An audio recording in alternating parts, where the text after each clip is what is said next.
Shalom, selamat pagi Bapak Ibu serta saudara yang dikasihi Tuhan. Kiranya berkat, damai sejahtera dan sukacita dari Tuhan Yesus Kristus senantiasa menyertai kita sekalian. Sebelum kita mendengarkan firman Tuhan dan renungan, marilah kita berdoa. Tuhan Allah Bapa yang Maha Baik, kami sungguh bersyukur atas kebaikan dan kemurahan-Mu, karena Engkau Tuhan yang selalu melindungi dan memberikan pertolongan dalam kehidupan kami. Jika saat ini kami akan mendengarkan firman-Mu, kami memohon Tuhan mengurapi kami dengan Roh Kudus-Mu, agar kami dapat mengerti dan memahami apa yang Tuhan sampaikan kepada kami, sehingga iman dan karakter kami semakin hari semakin baik. Dan biarlah firman-Mu selalu membimbing kami di dalam kami menjalani kehidupan ini, sehingga apapun yang kami kerjakan seturut dan mentaati apa yang Tuhan inginkan. Terima kasih Tuhan. Kami serahkan doa ini hanya di dalam nama Tuhan Yesus Kristus. Amin. Bapak Ibu serta saudara yang dikasihi Tuhan, bacaan firman Tuhan saat ini diambil dari TB2 Kitab Bilangan pasal 14 ayat 24. Demikianlah sabda Tuhan. Tetapi hambaku Kaleb, karena mempunyai hati berbeda dan mengikut aku sepenuhnya, akan kubawa masuk ke negeri yang telah dimasukinya itu, dan keturunannya akan memilikinya. Tema renungan saat ini adalah imanmu menentukan masa depan. Bapak Ibu serta saudara yang dikasihi Tuhan, 12 orang diutus oleh Musa untuk mengintai tanah Kanaan. 10 orang memberikan laporan yang mengerikan dengan memberikan fakta bahwa penduduk negeri itu bertubuh raksasa dan garang. Selain itu, Kanaan adalah kota yang kuat dan berbenteng.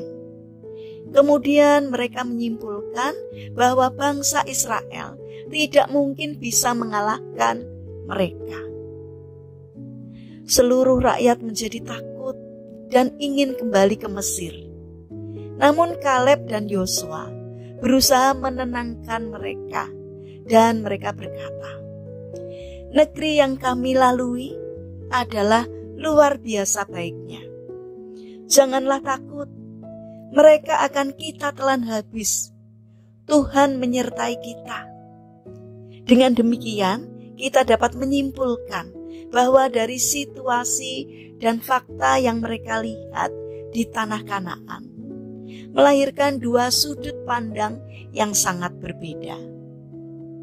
Ke-10 pengintai dan umat Israel melihat ketidakmungkinan di tengah tantangan yang ada di hadapan mereka. Mereka melihat kota berkubu dan raksasa yang berdiam di sana.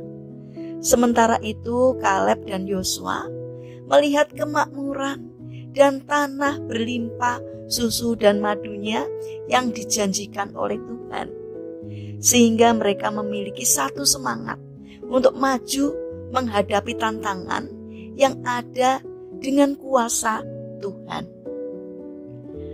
10 pengintai dan umat Israel terfokus pada apa yang ada di hadapan mereka, sehingga mereka menjadi prajurit yang kalah sebelum berperang. Sementara Yosua dan Kaleb termasuk pada apa yang ada di dalam mereka, yaitu kuasa penyertaan Tuhan, sehingga mereka mampu maju berperang dengan membawa mentalitas seorang pemenang. Lalu bagaimana akhir cerita kehidupan mereka? Ke-10 pengintai dan umat Tuhan yang bersungut-sungut mati dalam perjalanan mereka di padang gurun, dan hanya Kaleb dan Yosua yang masuk ke dalam tanah perjanjian. Dengan demikian, kita melihat bahwa kedua perbedaan cara pandang ini membawa mereka kepada dua hal yang sangat berbeda. Bapak Ibu serta saudara yang dikasihi Tuhan, lalu bagaimanakah dengan kita? Bagaimana sikap hati dan cara pandang kita ketika diperhadapkan pada besarnya persoalan atau masalah yang kita hadapi. Kemana kita mau membawa pergumulan hidup kita? Keluarlah dari sikap hati yang kalah sebelum berperang. Karena Sefanya 3 ayat 17 mengingatkan kepada kita. Tuhan Allahmu ada di tengah-tengahmu. Dialah pejuang yang memberi kemenangan. Bapak, Ibu, serta saudara yang terkasih, mari belajarlah dari Kaleb dan Yosua yang mempercayai janji Tuhan dan penyertaan kuasa Tuhan menjadi kerangka berpikir mereka di dalam menghadapi tantangan yang ada.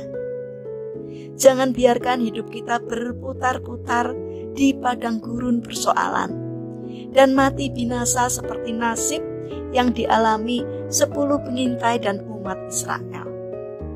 Miliki roh yang berbeda dan tampillah sebagai orang percaya yang mengalami janji-janji kemenangan Tuhan dengan hidup yang diperkaya dengan firman-Nya setiap hari.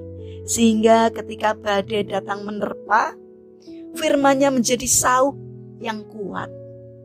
Demikianlah kita bisa mengakhiri cerita akhir pergumulan hidup kita dengan happy ending karena mempercayai janji-janji Tuhan.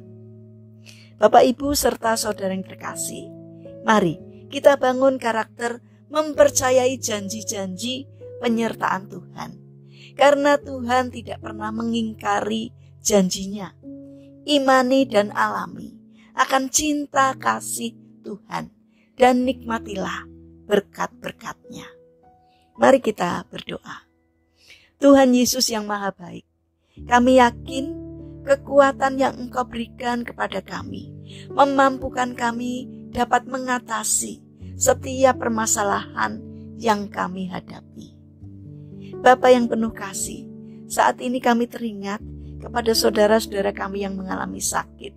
Kami memohon belas kasih dan kemurahan-Mu. Kiranya Tuhan berkenan untuk menjamah dan memberikan kesembuhan.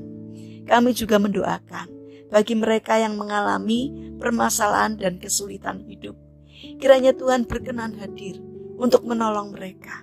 Beri kemampuan kepada mereka untuk berjuang mengatasinya, karena kami percaya bahwa Engkau tidak pernah meninggalkan mereka. Bapa yang penuh kasih, kami ingin menyerahkan untuk setiap rencana dan aktivitas kami hari ini kepadamu. Kami memohon Tuhan yang menolong, menyertai dan memberkati kami. Terima kasih Tuhan atas setiap kebaikan dan kemurahan-Mu. Kami serahkan doa ini hanya di dalam nama Tuhan Yesus Kristus. Amin. Puji Tuhan, Bapak, Ibu, serta saudara yang terkasih. Kiranya firman Tuhan dan renungan hari ini dapat menjadi berkat bagi kita semua. Haleluya.